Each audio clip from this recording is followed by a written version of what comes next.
अपने चित्त को शांत करो और ध्यान से सुनो। ये कथा महान ऋषि उग्रतपा की है और उनके पुत्र की उस चिता की जो कभी जली ही नहीं। श्री कृष्ण ने अतीत के पन्नों को पलटते हुए कथा आरंभ की। ये बात सतयुग और त्रेता युग के उस संधि काल की है जब धरती पर मंत्रों की शक्ति आज से कहीं अधिक प्रबल थी। भयानक और रहस्यमयी दंडकारण्य वन के बीचों बीच, जहां विशाल वृक्षों की छांव में दिन में भी रात जैसा अंधेरा रहता था और जहां सूर्य की किरणें भी जमीन को छूने से डरती थीं, वहां ऋषि उग्रतपा का आश्रम था।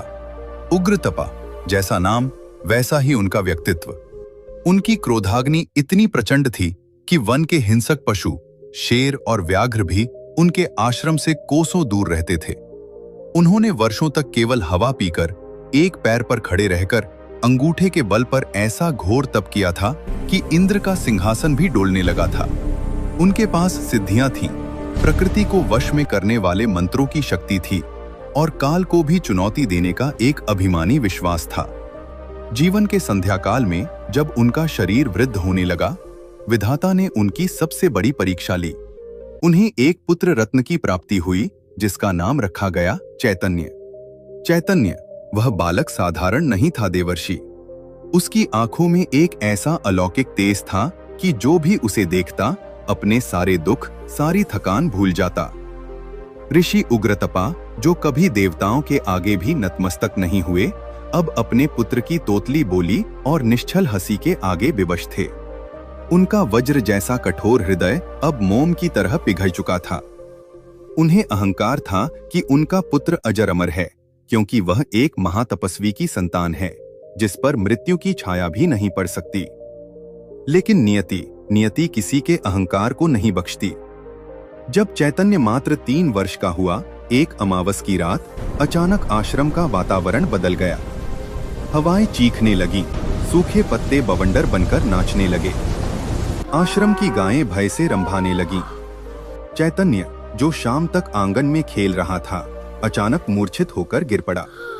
उसका शरीर बर्फ की सिल्ली जैसा ठंडा पड़ने लगा, लेकिन उसका माथा अग्नि की तरह तप रहा था। ऋषि उग्रतपा घबरा गए। उन्होंने अपनी सारी सिद्धियां, सारा संचित ज्ञान दांव पर लगा दिया। उन्होंने महामृत्युंजय मंत्र का ऐसा जाप किया जिसका नाद पूरे दंडकारण्य वन में गूंज उठा। उन्होंने पाताल और आकाश से दुर्लभ जड़ी बूटियां मंगवाईं, उन्हें पीसकर बालक के कंठ में डाला। लेकिन उस रात मंत्र शक्तिहीन हो गए थे, औषधियां मिट्टी बन गई थीं। ऐसा लग रहा था मानो स्वयं यमराज अदृश्य रूप में आश्रम के द्वार पर खड़े हों और ऋषि की हर कोशिश का मौन उपहास कर रहे हों। ब्रह्म मुहूर्त से ठीक पहले, जब भोर का तारा निकलने ही वाला था, चैतन्य की सांसें थम गई। एक गहरी हिचकी और फिर सब शांत। वो नन्हा सा फूल खिलने से पहले ही मुरझा गया। ऋषि उग्रतपा का विलाप पहले शोक में और फिर भीषण क्रोध में बदल गया। उन्होंने आसमान की ओर मुट्ठियां भींचकर दहाड़ा। मैंने जीवन भर धर्म निभाया, कठोर तप किया और मुझे ये फल मिला। मैं अपने पुत्र को साधारण मृत्यु नहीं मरने दूंगा। मैं उसे मोक्ष दिलाऊंगा, ऐसा परम मोक्ष जो देवताओं को भी दुर्लभ हो। ऋषि ने संकल्प लिया कि वे अपने पुत्र का अंतिम संस्कार साधारण लकड़ियों से नहीं, बल्कि विशिष्ट मलयगिरी चंदन और देवकाष्ठ से करेंगे। शमशान घाट पर एक विशाल चिता सजाई गई। ऋषि ने उसमें इतना शुद्ध घी डाला कि उसकी सुगंध से पूरा वन महक उठा, मानो कोई यज्ञ हो रहा हो। ऋषि उग्रतपा ने कांपते हाथों में जलती हुई मशाल ली। उनकी आंखें लाल थीं, आंसुओं और क्रोध के मिश्रण से दहक रही थीं। उन्होंने मंत्र उच्चारे। हे अग्नि, हे पावक, इस शरीर को ग्रहण करो, इसे पंच तत्वों में विलीन करो और परम गति प्रदान करो। ऋषि ने पूरे वेग से मशाल चिता में डाली। सूखी लकड़ियां घी से लथपथ। नियम के अनुसार उन्हें बारूद की तरह भभक कर जल उठना चाहिए था। लपटें उठी भी। उन्होंने लकड़ियों को अपनी आगोश में लिया। नृत्य करती हुई लपटें ऊपर चढ़ी। लेकिन देवर्षि, वहां एक चमत्कार हुआ। जैसे ही वे लपटें बालक चैतन्य के कोमल शरीर की ओर बढ़ीं, वे बुझ गईं।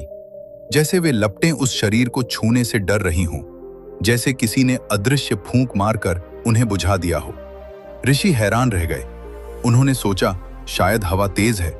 उन्होंने दोबारा प्रयास किया और अधिक घी डाला, कपूर जलाया, फिर से आग लगाई। अग्निदेव का आह्वान किया, लेकिन परिणाम वही, लकड़ियां जलती, मगर बालक के शरीर के पास आते ही अग्नि अपना स्वभाव छोड़ देती, ठंडी पड़ जाती। चिता धधक रही थी, पर बालक का शरीर फूलों की तरह ताजा और सुरक्षित था। अग्नि उसे छूने को भी तैयार नहीं थी। इस बार जो दृश्य उपस्थित हुआ वो रोंगटे खड़े करने वाला था। चिता के चारों ओर लपटें उग्र होकर नाच रही थीं।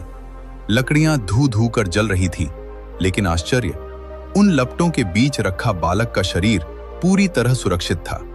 उसके रेशमी वस्त्रों का एक धागा तक नहीं सुलगा था।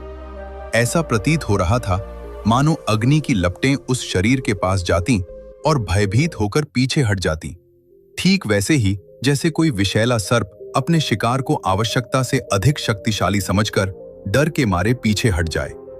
अग्नि, जो सब कुछ भस्म करने के लिए जानी जाती है, आज एक फूल को छूने का साहस नहीं जुटा पा रही थी। यह अकल्पनीय दृश्य देखकर वहां मौजूद अन्य मुनि और शिष्यों के धैर्य का बांध टूट गया। शमशान की निस्तब्धता कानाफूसी के शोर में बदल गई।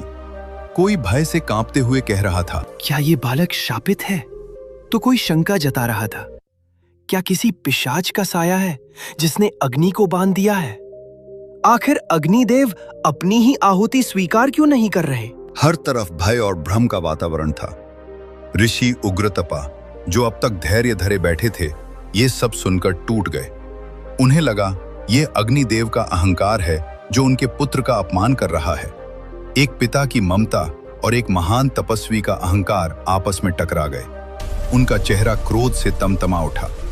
ऋषि ने आसमान की ओर देखकर भीषण गर्जना की। अग्नि, तुम मेरे धैर्य की परीक्षा ले रहे हो?